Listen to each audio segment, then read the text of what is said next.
two poems that are related. Sorry? God bless America. Oh. You can say that. I wouldn't. They're related, and they're also part of a conversation I was having with Yap this afternoon, so I was kind of waiting for him to get here so I could do it when he was here. They're both in the first person, but they're different voices.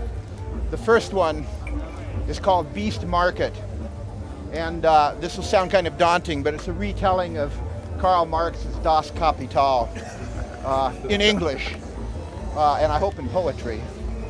Beast Market. If I were alive, I would be your greatest lover. I would build you cities, feed your children, fill up your lives with music and dancing.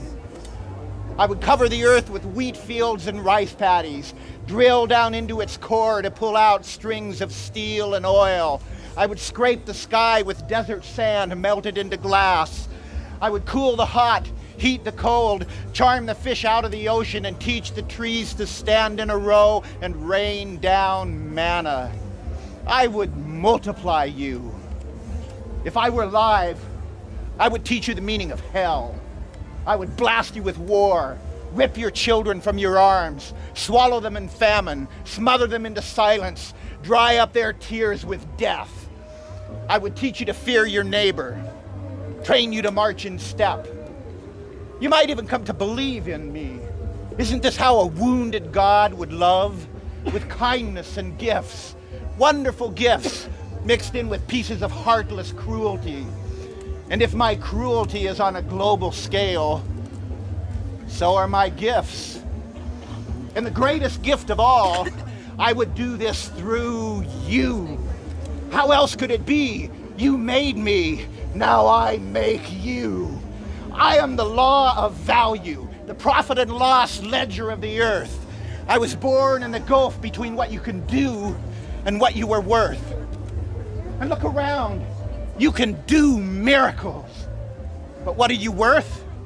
How much do you eat? Do you live in a house or on the street? What does it take to make and replace you? That much. No one can take away from you and still leave you. But after that, everything is fair game. After that, it becomes worthwhile to own a slave. After that, the more you make, the more there is to steal, until you who produce the food become the meal.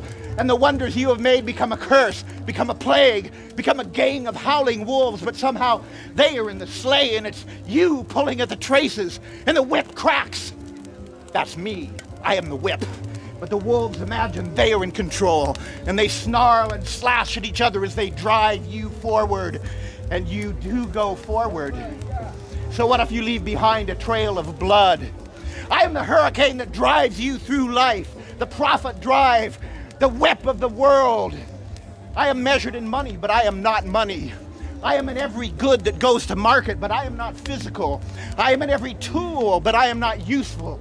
I am you, your sweat, your time, your mind stolen away from you and congealed into a ghost. Not an evil spirit, but an abstract principle, coded into the grooves of habit and material. I weigh the world and say what is valuable, what counts.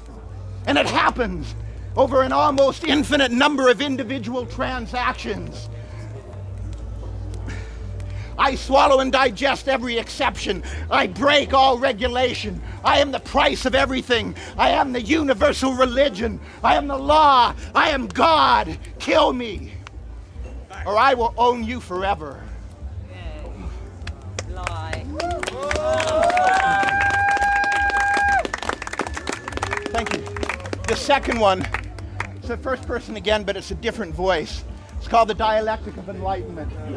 And it's about the evolution of consciousness. War. Total all-out war. No forgiving, no relenting. Me, kill or be killed. Me against everybody. Not very good odds. So what if it's me and you together, stronger than any single one? We win, they lose. But what if we two meet another two?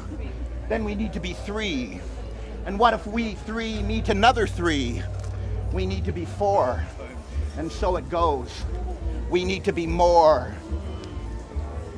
Out of the swamp I slithered, earth, worm, snake, lizard, up the spine an electric shiver, reptile eyes on a raging river, chemical fire locked inside, hunger like an ocean tide, contact with an alien skin, inside, outside in, and a whisper becomes a shout, inside out, inside out, inside out.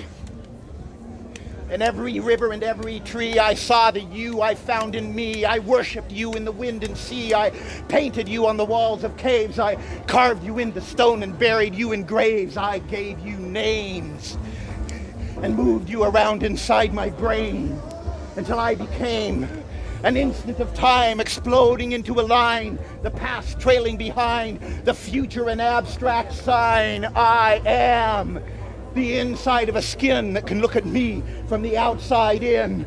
I am the outside of an endless reach. I am a maker of worlds. I am a victim of the ocean tides. But when the sea fights me, I become the sea. When the tiger hunts me, I become the tiger. Look at this. I built it inside my mind. It roars. I listen and learn. It moves. I study the motion. It pounces. I jump one step ahead. I am the inside tiger. I am the outside man. The outside tiger runs faster than I can, but I know the outside tiger like the palm of my hand because I am the inside tiger. I am the outside man. We were born dancing, you and I. Together we climbed trees and mountains, built castles of sand and imagination, drained oceans to feed indoor fountains, drank down knowledge and ambition, hunted the tiger to the brink of extinction. But when the tiger is gone, the inside tiger lives on, and it grows strong, and it leaps from the in to the outside, and the earth is transformed, and its breath is like a holocaust, its roar like an atom bomb. Some bow down and worship the tiger, some wish it had never been born. But I had a dream where the tiger and I stood side by side, and the air was alive with the music of our beating hearts. This is my tiger, I said. Isn't she beautiful? Her teeth cut like diamonds, but they shine like stars. Then the tiger purred. The purr became a growl. The growl became a word. The time to dance is now. Thank you.